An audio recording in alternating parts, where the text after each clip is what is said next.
오늘 아침에 교회 나오는데 비가 참 많이 와요. 비가 막 그렇게 비가 쏟아지는 게 뭐 무섭도록 쏟아졌는데, 출발할 때 비가 그렇게 오더니 도착해서도 계속해서 그래 쏟아집니다. 그래서 혹시 우리 성도들의 비 오는데 이런 생각은 안 했을까 하는 생각이 들더라고요. 비 오는데 쉴까? 비 오는데. 우리 아이들이 걱정이 됐는데 아이들 예배 나와서 예배를 드리고 있더라고요. 여러분, 우리가 예수님을 믿습니다 그런 말을 하잖아요. 나는 예수 믿습니다. 그런데 우리 예수 믿는 게 과연 뭐라고 얘기할 수 있습니까? 예수 믿는다는 걸 여러분 뭐라고 얘기합니까? 누군가가 여러분에게 당신이 지금 예수 믿는다고 하는데 그 예수 믿는 게 뭐요? 이러고 이제 물으신다면 여러분 뭐라고 대답하시겠어요? 참 한마디로 여러분 얘기하기가 쉽지 않죠? 근데 이제 전도하는 그 전도학에서는 아주 간단하게 이렇게 얘기해요. 우리가 다 알고 있는 겁니다. 예수 믿는다는 것은 예수님을 나의 구주로 고백하는 것이다. 이렇게 이제 그 얘기해요. 그러니까 예수님을 자기 구주로 고백하는 사람이 바로 그리스도인 예수 믿는 사람이에요. 예수님이 나의 왕이시고 내 모든 것의 주인이시고 내 삶의 중심이시고 내 인생의 목적이십니다. 이런 고백이 예수님이 나의 구주십니다 하는 그 고백에 들어갑니다. 그래서 그 예수님이, 그리스도가 내 가치관의 중심이 되시는 거예요. 그리고 그리스도가 내 삶의 목적을 다 변화시킨다고 그렇게 말할 수 있는 사람, 그 사람이 예수 믿는 사람이에요. 근데 이런 사람에게는 여러분, 예수 믿는 이 예수님이 그 삶의 목적이기 때문에 예수님을 수단화하지 않습니다. 다시 말씀을 드리면, 내가 교회는 다니는데 내가 아직도 참 그리스도인의 삶을 살지 못한다고 하는 것은 예수님이 내 인생의 목적이 아니라 내 인생의 수단이 되기 때문에 그래요. 그러니까 내가 예수 믿고 출세해야 되겠다, 돈 좀 많이 벌어야 되겠다, 예수 믿고 병 나야 되겠다, 예수 믿고 나 복 받아야지. 그래서 예수님의 능력으로 내가 잘 되는 것을 생각하는 것이 앞서 있는 사람, 그런 생각이 자기 삶 중심에 자리 잡고 있는 사람은 아직 참 그리스도인의 참 예수 믿는 모습을 지니지 못했다, 그런 거예요. 그러니까 이렇게 생각하면은 이런 분들은 그 내가 목적이잖아요. 내 인생 내가 목적이고 예수 그리스도는 수단이 되기 때문에 교회를 좀 다니다가도 뜻대로 되지 않으면 교회를 떠나든지 신앙을 방황을 하든지 뭐 사이비 집단을 따르든지 심지어는 절간을 가든지 어디로든지 가볼 수가 있어요. 교회 다니는 것이 자기를 위한 수단이 되니까, 자기를 위한 수단이니까 그 수단이 목적에 맞지 않을 때는, 그렇게 목적에 맞지 않는다고 생각이 될 때는 언제든지 그 수단은 바꿀 수 있고 또 그 수단은 가차없이 버릴 수 있기 때문에 그렇습니다. 그러니까 그렇게 하는 것은 바른 신앙이 아니에요. 그러니까 우리가 이거는 미신적인 신앙이 되는 겁니다. 그럼 여러분, 참 신앙이 뭐냐? 그 참 신앙이 어떤 거냐? 그리스도가, 예수님이 나의 목적이 되는 거예요. 내 인생의 주인이 되시고 내 삶의 중심이 되는 신앙. 이게 이제 전도학에서 그렇게 얘기했잖아요.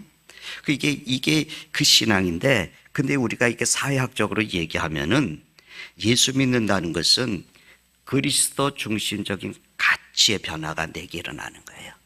예수님이 중심이 되는 가치관을 갖고 사는 거예요. 다시 말씀드리면 예수 믿기 전과 예수 믿은 후에 그 가치관이 달라지는 겁니다.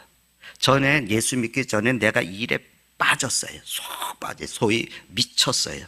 근데 이제는 그 일에 관심이 없어진 거예요. 그래서 예수 믿기 전에 좋아했던 것이 지금도 내가 좋아요. 예수 믿은 게 내가 막 빠져 살았던 것이 내가 거기에 빠져 있어요. 누군가가 야, 한잔 하자 그러면 그걸 떨쳐버리지 못하고 그냥 거기에 함께 어울리는 사람, 아직도 비기독교적인 것이 여전히 좋다면 그분은 아직 제대로 예수님을 경험하지 못한 사람이에요.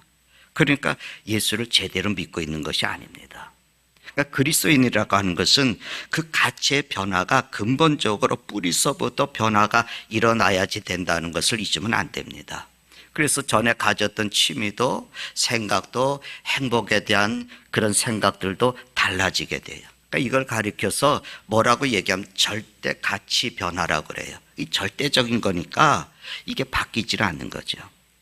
오늘 본문에 3절 그 앞에 본문 3절 그 4절 앞에 보면은 바울 사도가 이렇게 말을 합니다. 그리스도 예수로 자랑하고 예수님을 자랑해요.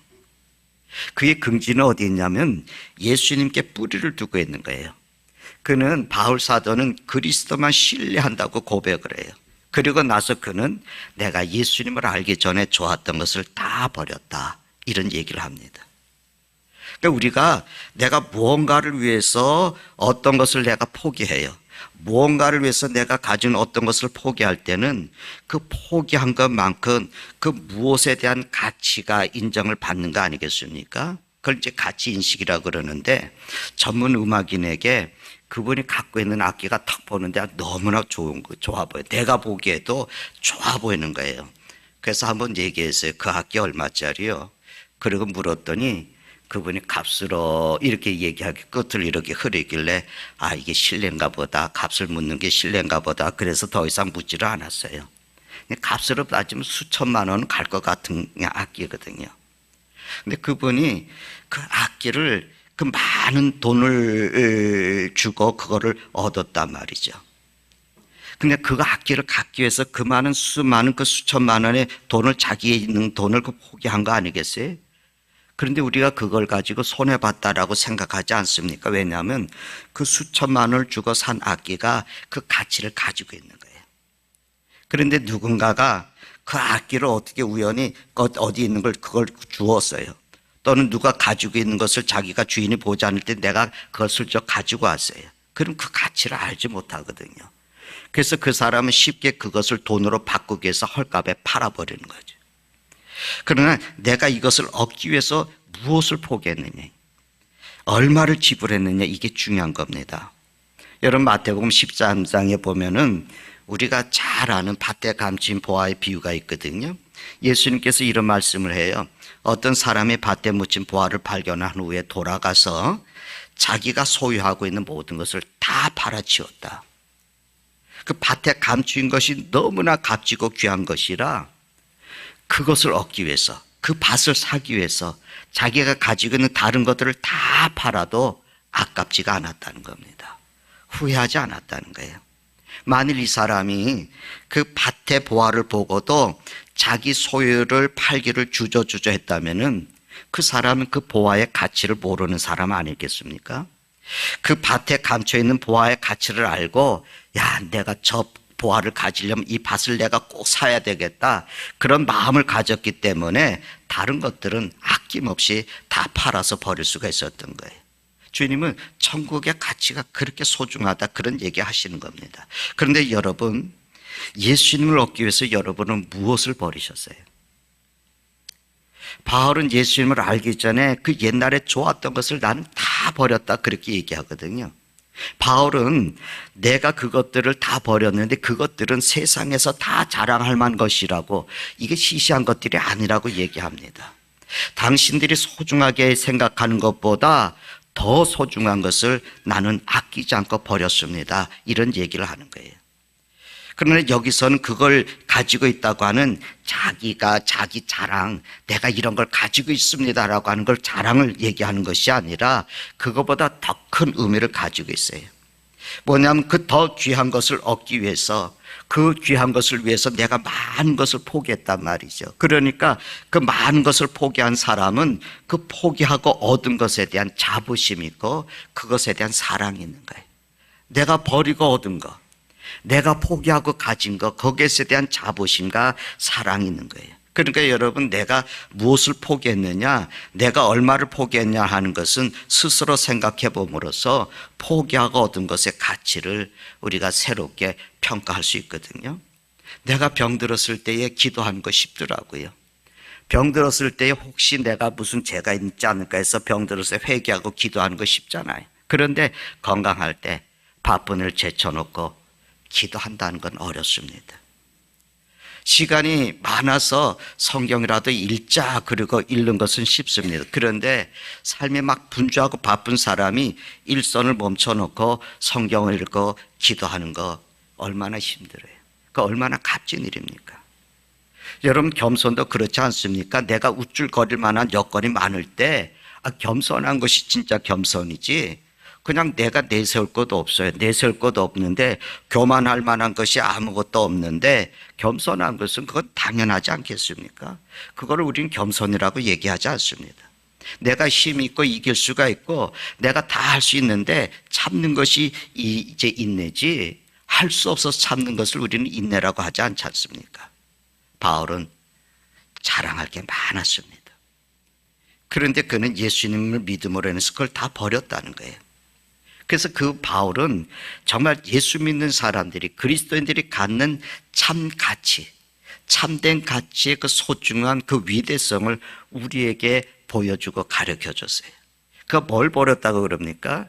오늘 우리가 성경을 읽어보니까 5절부터 그 얘기가 나오는데 7가지를 얘기해요. 7가지를 버렸다는 거예요. 그래서 첫째는 뭐라 그러냐면은 난 단지 8일 만에 할례 받았어, 이 얘기를 합니다. 나는 단지 8일 만에 할례 받았다. 이 할례는 오늘 이제 우리 세례하고 비슷해. 의식에는 차이가 있지만 이제 이방인들이 유대인이 되려면, 유대교로 들어가려면은 할례를 받아야 돼. 뭐 그건 나이가 무엇이든 상관없습니다. 뭐 60이 되든 70이 되든 할례를 받아야 돼요.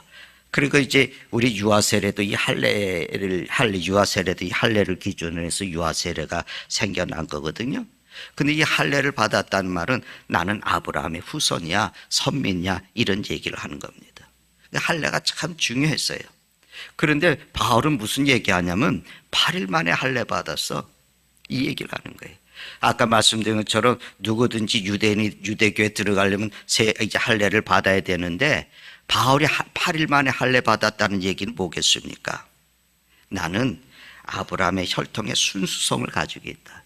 이삭이 8일 만에 할례를 받았거든요.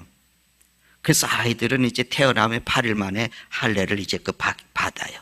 그러니까 이 할례를 받았을 때 이런 얘기예요. 우리가 유아세례 받을 그 아이가 믿음의 고백을 해서 유아세례를 받습니까? 아니거든요. 얘는 하나님의 사람입니다.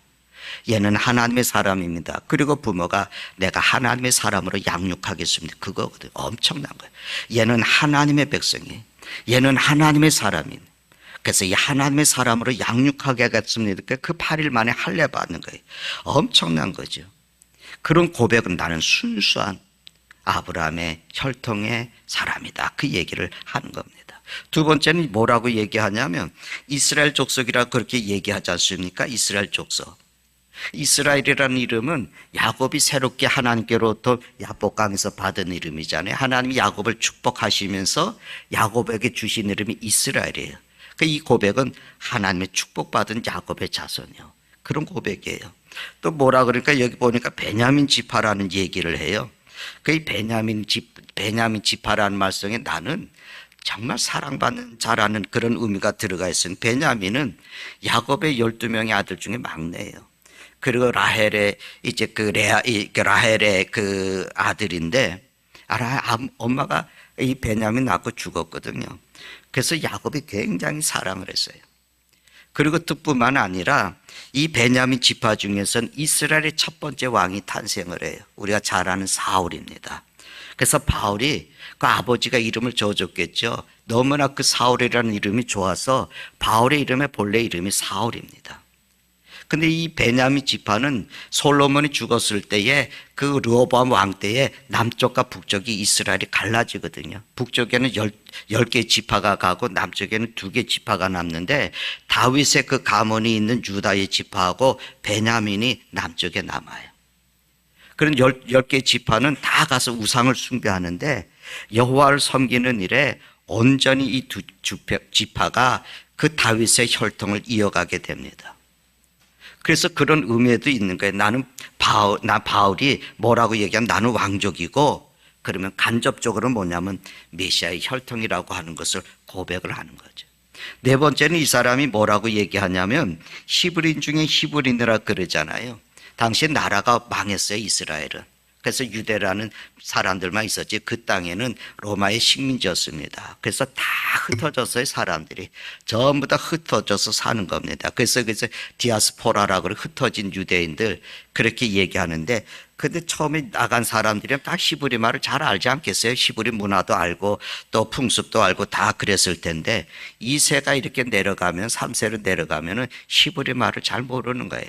우리 한국 사람들도 가끔 이제 그 미국에 가서도 이제 2세, 3세들이 이렇게 나오잖아요. 한인교회를 가서 예배를 드리는데 찬송은 한국 찬송가를 부르기도 하는데 설교는 영어로 설교하는 목사님이 쓰셔서 설교를 해야 듣는다. 한국말이 잘 이해가 안 되니까. 그러는 이제 그 지역들이 이제 여럿이 이제 많이 당시도 그랬어요. 그런 히브리인들도 히브리 사람이라고 그러지만 히브리 말을 모르고 있어요. 이스라엘도 가면 러시아 말을 쓰는 사람들이 있어요. 부엘세바 같은 데 러시아 사람들이 모여 있는 지역이거든요. 그러니까 거긴 러시아 말을 써요. 히브리 말을 잘 안 써요. 지금도 그럴 정도입니다. 그런데 바울은 그 히브리 말을 나는 자유자재로 하는 거예요. 히브리 종교에 능통하고 풍습에도 완전 익숙하고, 그래서 그가 하는 말이 나는 히브리인 중에 히브리인요 순수한 혈통의 사람이요 그렇게 얘기합니다. 바리새인이라고 그러잖아요. 5번째 보니까 나 바리새인이요 이렇게. 바리새인은 구별된 사람 그런 말이잖아요. 특별한, 아주 신앙의 생활을 특별하게 하는 사람이에요. 근데 예수님 당시의 기록에 보니까 바리새인들이 한 6천 명이 됐다. 6천 명. 우리 많은 것 같이 생각하는데 한 6천 명밖에 되지 않았다는 거예요. 그들은 특별히 성별된 히브리인이라고 하는 그런 얘기입니다. 6번째로 그가 버렸다는 게 뭐냐면 열심으로는 교회를 박해했다고 그러거든요. 열심으로 교회를 박해했다. 그러니까 바울은 얼마나 유대교의 적적인 사람이고 얼마나 유대교의 극렬분자였는지를 우리가 알 수 있잖아요. 근데 7번째는 또 이렇게 얘기해요. 율법의 이론은 흠이 없는 자라고. 그는 이스라엘의 모든 전승, 모든 규례를 다 지켰다 이 말이에요. 유대 사람으로서는 나 부끄럽지 않다 이 얘기입니다. 그 바울이 이렇게 7가지를 자기 자랑할 만한 것이라고 얘기를 했거든요. 이 말은 다시 얘기하면 유대 사회 어디를 내놔도 나는 당당한 가말리엘 문화의 학자고 히브리인이고 나는 유대 종교에 능통하고 모든 사람에게 내가 존경을 받을 수 있는 그런 이제 이 바리새인이고 나는 히브리인 중에 히브리인의 히브리 백성으로서 이런 긍지를 내가 가지고 있다 그 말입니다. 그 오늘처럼 얘기하면 이런 얘기죠. 난 말이야 이스라엘 사람 중에서도 상위 0.1%의 사람이야. 그런 말하고 같은 거예요. 근데 이 모든 것을 예수 그리스도를 내가 알고 그것을 내가 다 내려놨다 포기했다. 근데 바울이 어떻게 버렸냐고 그렇게 얘기하냐면 이런 얘기예요. 바울이 그 버린 것에 대해서 첫째로 뭐라 그러냐, 모든 것을 잃어버렸다. 우리가 잃어버렸다고 그렇게 얘기하면은 그러면 이제 무슨 얘기겠습니까? 우리가 도둑 맞았다, 분실했다 이런 생각을 하잖아요. 근데 이건 그 얘기가 아니에요. 내가 이제 분실했다가 내가 일부러 그걸 다 버렸다는 거예요. 자기가 능동적으로 그렇게 했다는 겁니다. 이제는 내가 예수 믿기 전에 생활하던 그 생활은 내게 관심이 없어요. 그걸 봐도 안 보이는 거예요. 그런 얘기를 들어도 들리질 않는 거예요. 여러분 이런 자리에 와 있습니까? 아직 멀었습니까? 그러니까 우리가 그리스도인의 단계에 들어가 내가 정말 예수 믿는 사람이라면 그런 모습들이 우리에게 있어야 돼요. 두 번째는 뭐라 그랬냐면 모든 걸 배설물로 여겼다는 거예요. 배설물. 우리가 이제 말씀드리는 죄송하지만 이게 변이잖아요. 쉽게 말하면 우리가 똥 아니겠어요? 이거 배설물이 버려. 아주 더럽게 여긴다는 거예요. 이건 뭐 생각할 것도 없이 그냥 내버린다는 거예요. 예전에 그렇게 좋게 여기던 것이 이제는 배설물이 돼버렸다는 거예요. 세 번째는 무슨 얘기를 했습니까? 모든 것을 해로 여긴다고. 전 여기 참 중요한 의미가 있어요. 아니 여러분 생각해 보세요. 8일 만에 내가 할례를 받았어요. 이게 이스라엘의 명예예요. 그 선민의 자랑이에요. 베냐민 지파예요. 그런데 이게 이런 긍지들이 뭐 굳이 해가 되겠습니까? 이걸 해라고까지 얘기하겠습니까? 그런데 다른 사람은 어떻게 생각할지 몰라도 나에게는 이것이 해로운 거야. 그렇게 얘기하면서 버리는 겁니다. 바울은요, 복음을 전하지 않습니까? 전도를 이렇게 많이 하지 않습니까? 근데 이런 것들이 자기가 가지고 있는 이런 것들이 복음을 받아들이는데 얼마나 방해가 되는지를 경험한 거예요. 바울도 그래서 예수를 따르는 사람을 죽이기 위해서 다메섹까지 갔던 사람 아니겠습니까? 이게 바로 선민의식이에요. 특별한 의식이었어요. 그래서 자기가 복음을 전하고 유대인들에게 복음을 전하다 보니까 이런 선민의식이라고 가지고 있는 이 자세들이 복음을 거역하는, 믿음에 깊이 들어가지 못하는 그 방해하는 것이 되는 것을 경험한 겁니다. 서울에 가면요, 종로오가에 가면 연동교회라고 있어요. 유명한 교회고 우리 교단이 아주 가장 앞에 있는 교회입니다. 그런데 그 연동교회가 있는데 초대 우리 기독교회 당시에는 그 양반들이 많이 그렇게 모였어요. 근데 한 번은 이제 장로를, 교인들이 많아지면서 장로 투표를 했는데 그 교인 중에서 가장 열심히 믿는 사람이 이제 장로님이 된 거예요. 근데 그 사람의 직업이 여러분 백정입니다. 백정. 백정 아십니까? 여러분 우리 지금 정육점 그런 이제 얘기죠. 그 당시에는 상놈이죠. 상놈 중에서도 상놈이잖아요. 그런데 양반들이 아니 상놈 중에 상놈이 그 교회의 장로가 되었다. 어떻게 우리가 그를 장로라고 부를 수 있겠느냐? 그래서 양반들이 나갔어요. 그러니까 교회를 나가가지고 교회를 하나 또 세웠어요. 그게 이제 안동, 저기 안국동에다가 교회를 하나 세웠거든요. 그게 이제 안동교회예요. 그래서 이 양반들은 따로 나가서 이제 교회를 이렇게 세웠습니다. 이게 이제 우리 그 한국 초대교회 교회사에 있는 얘기입니다. 그 왜 그래? 양반 쌍놈 타령 때문에. 양반 쌍놈 타령 때문에 교회가 갈라진 거예요.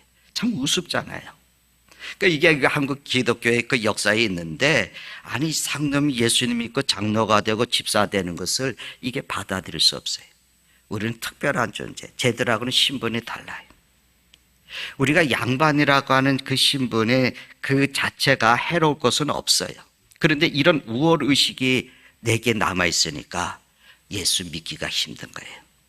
이런 자세가 복음을 받아들이기가 힘든 거예요. 그래서 바울이 이런 것들이 그리스도인으로서 살아가는데 야 이게 절대적으로 해롭구나. 이걸 꺾어버리고 이 자존심, 이 교만을 꺾어내는 것이 참 힘든 겁니다. 오늘도 보면 명예가 어떻고 지식이 어떻고 경험이 어떻고 뭐 재산이 어떻고 뭐 그거 가지고 우쭐거리지 않습니까? 여러분 뭐 나는 하는 일마다 실패하지 않고 일이 잘 돼서 자수성가했고 내가 살아온 생애가 다 교만의 근거가 된 거거든요. 그러니까 이런 것들을 과감하게 찍어버릴 수 있는 그런 용기가 결단이 필요한 거예요. 그것을 버리기까지는 예수 믿어도 시원하지 않아요. 예수 믿어도 진짜 기쁨이 없어요. 뭐 행사가 많이 하면 기쁘겠죠. 행사 많이 하면 즐겁겠죠. 근데 예수 믿는 거는 행사 많이 하는 것 속에서 뭐 내가 높임받고 인정받는 것에서 오는 것이 아닙니다. 그런 분들이 성도의 교제를 나누기도 쉽지가 않아요. 저는 목회하면서 너무나 많이 그걸 봅니다. 사도 바울은 자기를 너무 잘 알았어요. 그래서 내가 받은 신비한 은혜가 너무 많기 때문에 하나님은 나한테 육체의 가시까지 주셨다. 아예 자기를 제동 걸기 위해서 하나님이 내게 이런 가시 주셨다. 그래서 그 가시가, 육체에 있는 가시가 교만해지려고 하는 그런 눈치가 보이게 되면 자기를 자꾸 찌른다는 거예요. 그래서 그것 때문에 내가 겸손해질 수만 있다면 나는 이 육체의 가시가 내게는 복이야, 이 얘기를 하는 거예요. 그것도 내겐 복인 거예요. 그래서 바울이 옛날에 좋아하는 거 다 해롭게 여기는 겁니다. 주님을 위해서, 내 신앙생활을 위해서 해롭다고 하는 것들을 다 버리는 거예요. 그래서 배설물 여긴다, 해롭게 여긴다. 근데 그건 부정적인 얘기잖아요. 근데 또 뒤에 이어서 무슨 얘기하면 아주 긍정적으로 얘기를 해요. 내가 왜 버렸느냐? 첫째 이런 얘기를 합니다. 그리스도 예수를 아는 지식이 가장 고상해서 얘기하는 거예요. 예수님을 아는 것이 너무 좋아서, 예수님을 아는 것이 너무 귀중해서, 너무 소중한 거라, 너무 중요하기 때문에 그런 고백을 하는 거예요. 그래서 이것을 얻고 깨닫고 지켜가기 위해서라면 나는 나머지 다 쓸데가 없어. 내게 그것은 다 더러운 거야. 우리가 이걸 바울에게서 배워야 되거든요. 또 우리 믿는 그 기독교의 매력이 여기 있는 거예요. 예수님을 내가 알고 보니까, 깨닫고 보니까 세상의 나머지 문제는 다 시시한 거예요. 얼마나 멋집니까? 그리스도를 아는 그 지식을 내가 가지고만 있으면, 그것을 보존할 수만 있다면 무엇이든지 나는 버릴 수 있다. 이것이 은혜를 체험한 사람이에요. 여러분, 사도 바울의 이야기가 쉽게 우리가 이해될 수 있는 것은, 그런 은혜를 아는 사람, 맞아, 그래, 아마 그럴 겁니다. 너무나 이것이 신비롭고 좋기 때문에 이전 것은 내게 필요 없어요. 다시 돌아갈 수 없어요. 안 돌아가요. 그게 다 오히려 더럽게 보이는 거예요. 여기에 은혜가 있어요. 그리스도를 아는 지식이 가장 고상하기 때문에 내 나머지는 다 이뤄도 아깝지 않습니다. 그렇게 고백하는 겁니다. 그러면 그리스도를 아는 지식이 뭐겠어요? 왜 이 지식이 그렇게 소중합니까? 여러분, 나 성경을 많이 합니다. 그걸 지식이라고, 우리가 그리스도를 아는 지식이라고 얘기하지 않아요. 이 지식이라는 것은요, 주님과 나와, 하나님과 나와의 인격의 만남에서 오는 거예요. 하나님과 내 인격의 만남이에요. 우리가 서로 손을 잡고 걷는다고 해서 인격적인 관계가 이루어지는 게 아니죠. 알아야 되네.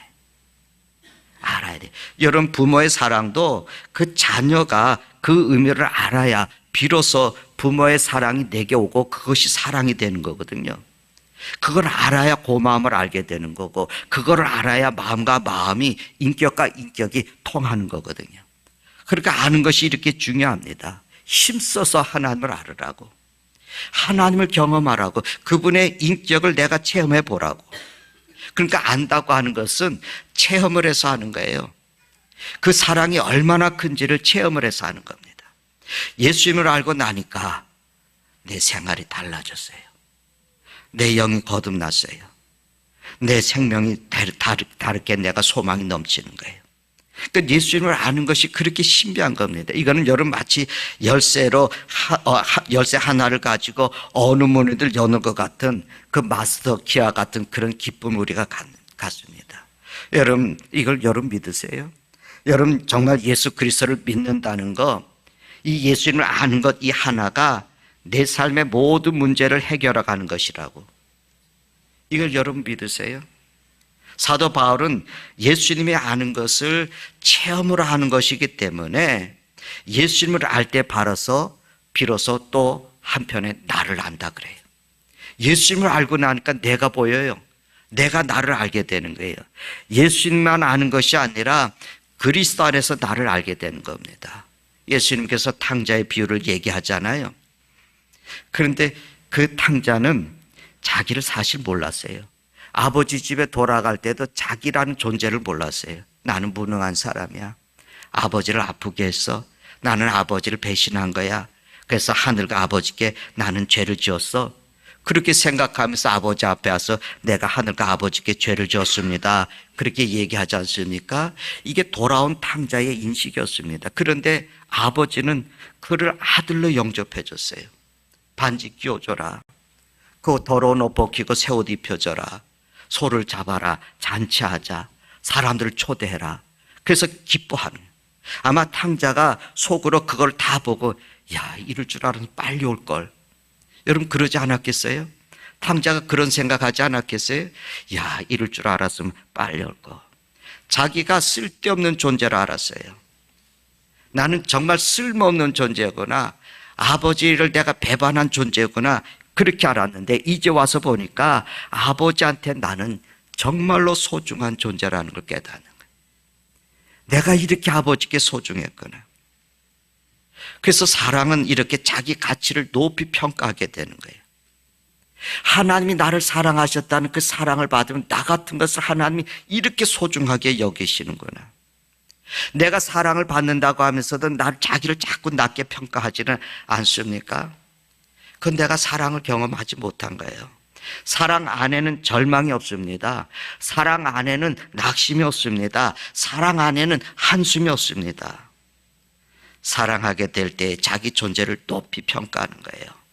하나님이 세상을 이처럼 사랑하셔서 독생자 주셨다고요.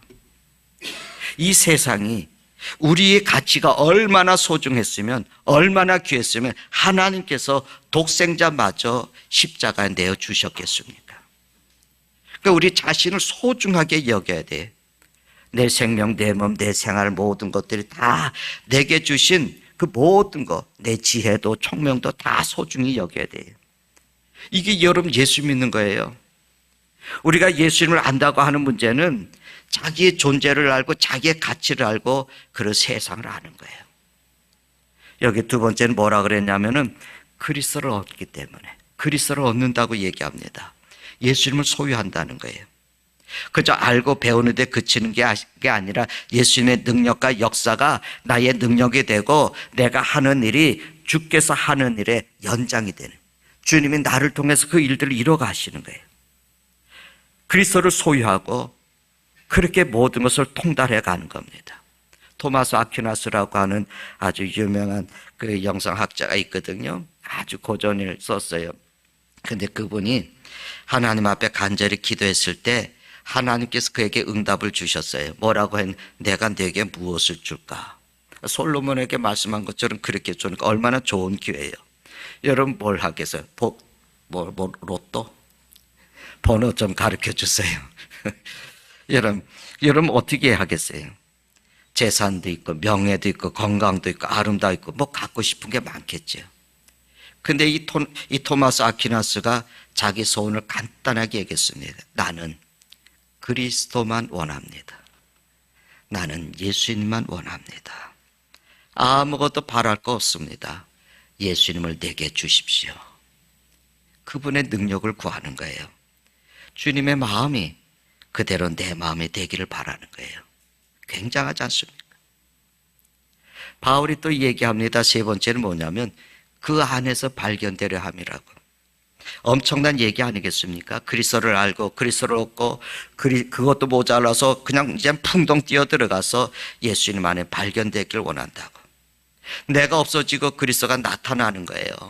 나라는 존재는 완전히 사라지는 거예요. 여러분 아십니까? 요한계시를 보면 우리가 하나님 앞에 나가거든요. 우리가 다 하나님 앞에 갈 거예요. 그때 우리가 흰 옷을 입는다 그랬어요. 이거는 뭐냐면 예수님의 옷을 입는 거예요. 예수님의 의의 옷을 입는 거예요.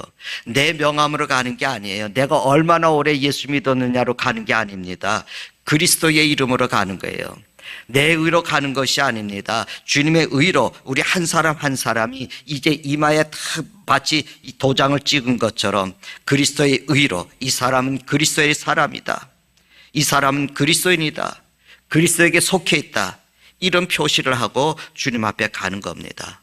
그리스도 안에서 발견되려 간다는 것은 자기가 생각할 때 내 욕심과 내 생각을 버리고 주님께서 원하시는 것이 무엇인지 나는 언제나 거기에 마음을 두고 늘 그리스도가 내게서 나타나기를 바라는 겁니다. 내가 다른 사람을 대할 때도 나라는 사람의 명예나 지식이나 과거의 어떤 것이든 다 그거는 숨겨지고 예수님이 나타나기를 바라는 겁니다. 바울이 그렇게 소중하게 여겼어요.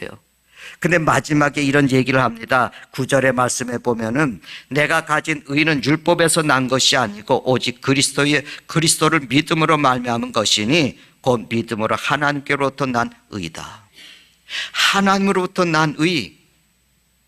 이 하나님의 의라는 것을 얘기해요. 이 하나님의 의가 뭡니까? 하나님과 우리의 관계는 의로서 이루어지는 거예요. 내가 아무리 선한 일을 해도 나는 죄인이기 때문에 그 죄인의 선은 하나님 앞에 통할 수가 없어요. 내가 아무리 좋은 일을 한들 그것 가지고 내가 하나님 앞에 갈 수가 없어요. 내가 이런 일하고 저런 일을 했습니다. 예수님의 이름으로 이런 일도 했습니다. 그래 도무지 나는 너를 모른다. 그 이런 마당에서 우리가 가지고 있는 의를 가지고는 하나님을 만날 수가 없어요. 그런데 내게는 그 의가 없잖아요. 하나님을 만날 수 있는 의가 없잖아요. 이미 내 의는 다 무너졌어요. 내 의는 다 더럽혀졌어요. 오래전에 그렇게 됐어요. 그래서 하나님과 내 사이에는 늘 하나님의 심판자, 정죄하시는 분, 나는 죄인이에요. 하나님 앞에 가면 나는 심판받을 수밖에 없어요. 그래서 그 심판을 우리는 두려워하는 겁니다. 그런데 이 두려운 관계가 예수님의 십자가로 말미암아서 사랑의 관계로 연결이 됩니다. 하나님의 무서운 진노가 변해서 우리와 화평의 관계로 바뀌어지는 겁니다. 우리가 전도하는 것은요, 이거를 알려주는 거예요. 예수님을 알게 될 때 그 문제가 해결이 되는 거예요. 다시 말씀드리면 하나님의 의가 예수님의 십자가에 나타났기 때문에 그분을 믿으면 내 의가 아니라 하나님이 주신 의로서 하나님과 올바른 관계를 맺는다는 오묘한 진리입니다. 예수를 알아서 지혜롭고 출세하자, 일 잘 되자, 이게 아닙니다. 병 좀 고치자, 이것도 아닙니다. 그래서 바울은 예수 안다는 것을 이렇게 소중하게 여기는 까닭은 내가 의롭게 됐다, 하나님 앞에 나갈 길이 열렸고 의롭다함을 얻었다는 그 고백 때문에 그렇습니다. 성도 여러분, 내가 예수님을 안다고 하는 것은 예수님을 말미암아 하나님의 의를 힘입어서 죄인인 내가 하나님의 자녀가 되었다라고 하는 사실입니다. 이 예수를 아는 지식, 예수님을 알고 예수님을 얻고 그 안에서 발견되고, 이것이 너무 소중하기 때문에 나는 그거 외에는 다른 것이 내게는 필요 없습니다, 그런 고백을 하는 겁니다. 여러분이 이것을 가지셨습니까? 이게 우리에게 있어야 돼요. 그래서 여러분, 이것을 얘기해 주는 거예요. 나는 이렇습니다. 이것을 여러분 얘기할 수 있습니까? 그런 고백들, 이걸 누리고 이걸 보여주고 이걸 전해야 될 사람이 우리입니다. 그것을 배워가고 그 삶 속에서 그 증거하는 것이 전도인데, 여러분의 그런 은혜가 있길 바랍니다. 먼저 예수 아는 기쁨, 예수 안에 살아가는 감격, 예수님이 내 인생 가장 고성하신 분, 이런 고백을 하시는 은혜가 있기를 바랍니다. 기도하십시다. 주님, 주신 말씀을 마음에 새깁니다. 오늘도 우리 믿음의 선배는 주님이 내게는 가장 고상하다고, 주님이 내게는 가장 중요하다고, 주님 외에 다른 것들은 내게는 필요가 없다고 그런 고백을 했습니다. 여전히 우리가 주를 따르지만 우리는 놓지 못하는 게 많습니다. 이것만큼은 놓지 못해서 붙잡고 있는 게 참 많습니다. 예수 따라가면서도 주를 위해서 섬기고 주의 선한 일들에 쓰임이 받겠다 하면서도 소망, 기쁨, 감격, 감동들을 우리가 상실한 채 무겁게 예수를 따르고 있습니다. 전능하신 주님, 정말 주님 앞에 내가 누리고 있는 것들, 그냥 하나님, 이것이 소중한 것이 아니라 그리스도가 내게 소중하고, 이 모든 것들은 주님이 내게 은혜로 주셨음을 고백할 수 있게 해주셔서 이 모든 삶에 주를 알고 주를 얻고 주님 안에서 발견되면서 우리의 기쁨이 충만하고, 이것이 밖으로 하나님 나올 수 있는 그런 은혜가 있게 해주셔서 우리 보고 예수 믿는 것이 무엇인지 세상 사람들이 알 수 있게 해주시옵소서. 우리 주 예수님의 이름으로 기도드리나이다. 아멘.